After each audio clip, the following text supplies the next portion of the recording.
చాలా మంది ఎమ్మెల్యేలు ఇప్పుడు అక్కడికి మీటింగ్ కి హాజరవుతున్నట్టుగా తెలుస్తోంది. వాళ్ళు ఏమంటున్నారు పూర్తి వివరాలు అందించడానికి మా ప్రతినిధి ప్రభాకర్ లైవ్ లో జాయిన్ అవుతున్నారు. ప్రభాకర్, ఏంటి సిచ్యువేషన్? చాలా సీరియస్ యాక్షన్ తీసుకోబోతోందా? ఎమ్మెల్యేల వర్షన్ ఏంటి? వాళ్ళు ఏమంటున్నారు?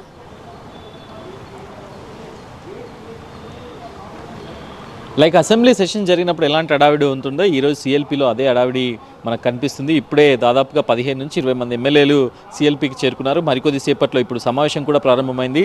సిఎల్పిలోని ఎమ్మెల్యేలకు సంబంధించిన హాల్లో సమావేశం జరుగుతుంది. దీనిలో విప్పులు బీర్లా ఐలయ్య, వేముల వీరేశంతో పాటుగా వరంగల్, నల్గొండ, మహబూబ్నగర్ జిల్లాల ఎమ్మెల్యేలు పాల్గొన్నారు. ఇక్కడ మనం చూడొచ్చు 3 జిల్లాలకు సంబంధించిన ఎమ్మెల్యేలు వరంగల్, నల్గొండ, మహబూబ్నగర్.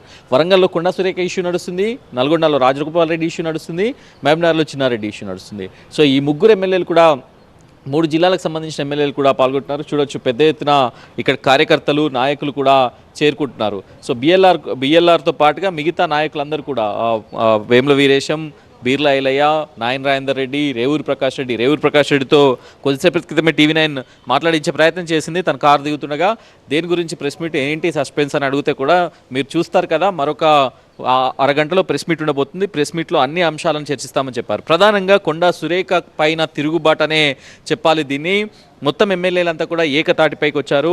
పూర్తి స్థాయిలో ప్రభుత్వాన్ని, పార్టీని కనుక ఎవరైనా వ్యతిరేకంగా మాట్లాడితే వారిని ఎట్టి పరిస్థితుల్లో ఉపేక్షించొద్దు. నిన్న ఇచ్చిన వివరణతో మేము ఎట్టి పరిస్థితుల్లో సాటిస్ఫైగా లేము అనేది వేముల వీరేశం కొద్దిసేపటి క్రితమే టీవీ9కి చెప్పారు. కనీసం చింతించకుండా, కూతురు చేసిన వ్యాఖ్యలకు చింతించకుండా నా షోకాజ్ నోటీసులు వెనక్కి తీసుకోవాలంటూ కొండా సురేఖ డిమాండ్ చేయడం ఏంటి అనేది అటు విప్పులు కూడా ప్రశ్నిస్తున్నారు, ఎమ్మెల్యేలు కూడా ప్రశ్నిస్తున్నారు. మొదటిసారి కాంగ్రెస్ పార్టీ ప్రభుత్వంలోకి వచ్చిన తర్వాత 20 నుంచి 25 మంది ఎమ్మెల్యేలు ఒక్కసారిగా ప్రెస్ మీట్ పెట్టడం అనేది రాష్ట్ర రాజకీయాల్లో సంచలనాంశంగా మారింది. కొండా సురేఖతో పాటుగా పార్టీ లైన్ క్రాస్ చేసిన ప్రతి ఒక్కరిని చర్యలు తీసుకోవాలనే ఏకైక డిమాండ్తో ఈరోజు ప్రెస్ మీట్ పెట్టబోతున్నారు.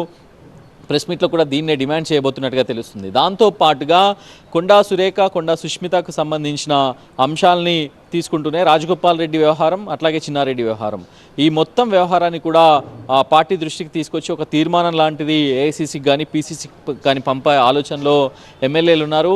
సో ఇప్పటికే డీసీసీల నుంచి తీర్మానాలు తీసుకున్నారు. కొండా సురేఖను పార్టీ నుంచి సస్పెండ్ చేయాలి అంటే డీసీసీ, వరంగల్ డీసీసీ ఇప్పటికే ఏఐసీసీతో పాటుగా పీసీసీకి తన తీర్మానాన్ని పంపింది. ఇప్పుడు ఎమ్మెల్యేలు కూడా డైరెక్ట్గా అదే అంశాన్ని మాట్లాడబోతున్నారు. సో దానికి సంబంధించే ఈరోజు ఈ ప్రెస్ మీట్ అనేది తెలుస్తుంది. అటు రాష్ట్ర రాజకీయాల్లో సైతం ముఖ్యమంత్రితో పాటుగా పీసీసీ చీఫ్ మంత్రులు కూడా దీనిపైన సీరియస్గా ఉన్నారు. నిన్న ఇచ్చిన వివరణతో క్రమశిక్షణ కమిటీ కూడా సాటిస్ఫై కానట్టుగా తెలుస్తుంది.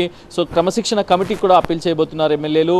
కేవలం ఇది ఫార్మల్ రిప్లై మాత్రమే, ఒక ఫార్మల్ రిప్లైని మాత్రమే కొండా సురేఖ పంపించారు. కాబట్టి దీనిపైన మరింత లోతుగా చర్యలు తీసుకోవాలి, మరింత ఘాటు నిర్ణయం తీసుకోవాలి అనేది అయితే విజ్ఞప్తి చేయబోతున్నారు. సో ఇప్పుడైతే సిఎల్పి హాల్లో మీటింగ్ నడుస్తుంది. మరికొద్ది సేపట్లోనే మీటింగ్ తర్వాత సిఎల్పి ప్రెస్ మీట్ హాల్లో కాంగ్రెస్ ఎమ్మెల్యేలు ప్రెస్ మీట్లో పాల్గొనబోతున్నారు.